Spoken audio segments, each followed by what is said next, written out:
Glad you brought up tax stabilizations because that leads into our next question. As you know, there is a proposal by Buck Chase and Cornish and Associates to extend the tax breaks on their downtown properties that were already agreed to by the city.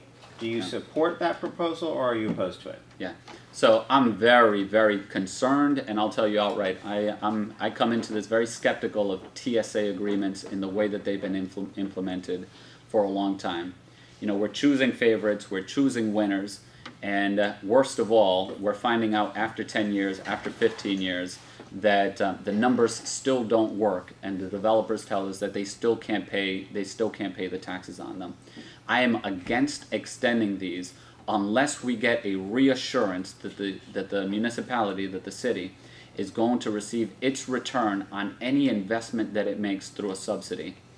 And another very important piece with these TSAs is that, you know, it has to be a two-way street.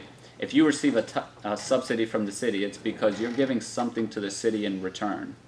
I want anyone who receives a TSA, I want there to be an absolute, you know, an airtight language in that contract that they have to provide good, middle class, working class jobs that pay a living wage and provide access to the middle class. And also there has to be some teeth to this. And I'm going to make sure that in my administration, we're holding the developers honest and responsible for any promises that they make in any of these agreements. The days of a one-way giveaway and not having to come back and be held responsible, those days are over.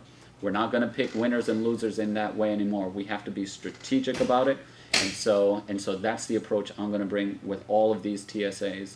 The days of these, you know, consummating the deal with a handshake and saying, okay, we're good to go for the next 10 years, those are over. I mean, there's going to be teeth to all of these agreements.